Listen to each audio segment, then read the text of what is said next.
What is up, ladies and gentlemen? So, in today's video, I'm going to be touching base what's been occurring in the financial sector in the past few weeks, and more specifically, what I was talking about in my previous video about the effect of the eclipses. Right now, there's currently like this global financial banking system. I don't want to call it collapse, but there's pretty much a troubling situation in the banking system in the world. I'm actually quite surprised that not many people know that these banks are in trouble. So, just right now, so today's May 23rd. So we're closing up to the, middle point of the year of 2023, and already we have three bank failures. And the ones I'm talking about are in the US. The American banking system, the American financial system will affect the world. So there are three not huge banks, but fairly significant banks that have gone under. These three already are worse than what happened in 2008. And this is just, we're in the middle of this year. So this could get a lot worse. Now, my previous video was talking about the effect of the eclipses in the cryptocurrency market. Now, I was surprised to see that, there was the banking system was having some serious issues. As you can see, when we entered April and pretty much close to, the beginning of May, a lot of these smaller regional banks were having issues, and some, I think one of them got bought up. I think First Republic got bought up by JP Morgan's bank.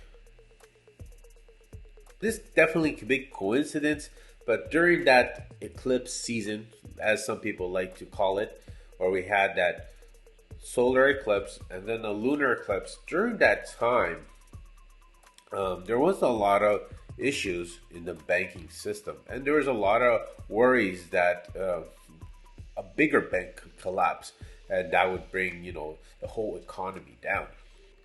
So in the previous video, I mentioned how when going towards that solar eclipse, we might have like this blow off top or this kind of run up. It kind of did occur, but when we got to that solar eclipse, it did start heading down.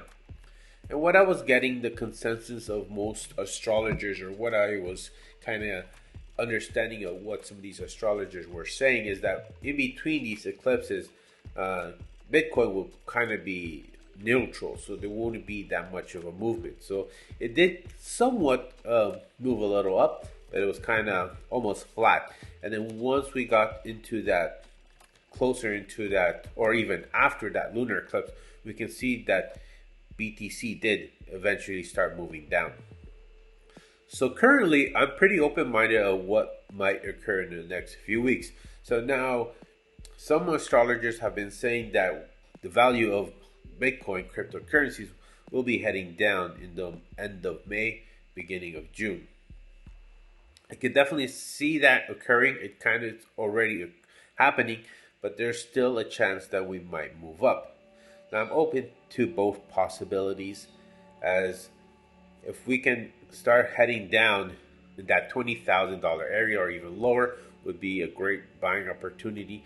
But I'm going to entertain the possibility of actually we might be heading up a little further, or we're not over with this little bull trap or this little bull run that we're kind of seeing.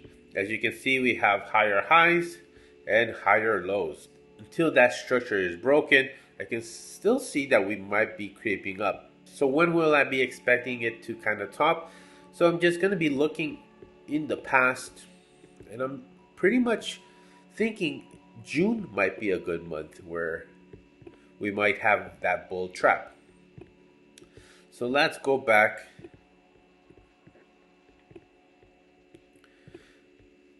This is the bull run of 2014. We had a low. I'm thinking around here is where we might be. This June top. So you can see kind of step up. We had a little bull trap there, and we corrected here in this trend line. Another example is right here. So we have a bottom. Here we moved up a lot faster. And in that June, mid-June, we had that bull trap, and then we went down and retested this trend line. Now this was a black swan event, which I still believe it is quite possible that in this year we might have some event of this nature. So I'm thinking I'm just gonna see what happens. We might be repeating this kind of structure where we see here. Starts moving up, and people get shaken out, up, shaken out, and one big run up, and then we just start stepping down. It is something that I'm thinking about. So I'm just pretty much waiting to see what might happen.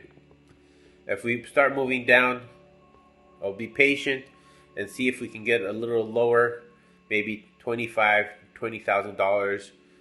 That would kind of be a good place to maybe start accumulating some BTC, or even better, even where we were, having our lows at 15,000 and maybe a little higher. I don't think we will get lower than this $15,000 range.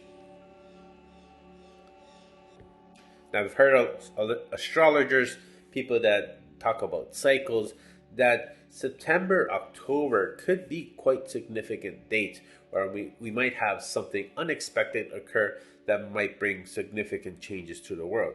What I'm thinking might occur, well, not necessarily what might occur. There's so many possibilities nowadays of things that might occur, but the outcome of this event is what will bring this transition into this digital age, this cryptocurrency or CBDC implementation onto the world. So right now, the Federal Reserve announced July launch of the FedNow service. So people are saying this is the CBDC in disguise.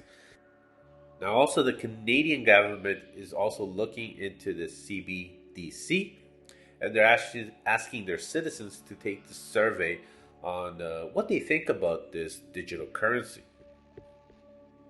Another person that has been talking about the CBDC is Christine Lagarde, I believe her name is, and I think she's the head of the Bank of Europe, and she's been caught, or she's actually said that the European Union will probably make a decision on CBDC in October of this year.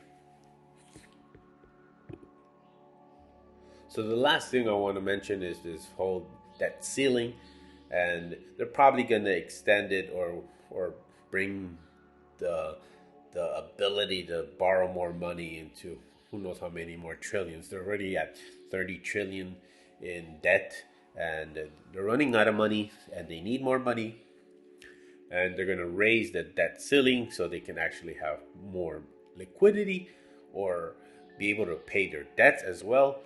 So this, I believe, will have a quite a big impact on the markets, and this is definitely something I'm looking into and keeping an eye on as to determine what direction this market might go. As for the U.S. defaulting, I doubt that's going to happen, because then that would be a huge, that would be almost pretty much the collapse of the American empire. So they're definitely going to raise this debt ceiling, and we'll just see how this market reacts. All right, ladies and gentlemen. So that is it for today's video. Let me know what you guys think. Until the next video, peace.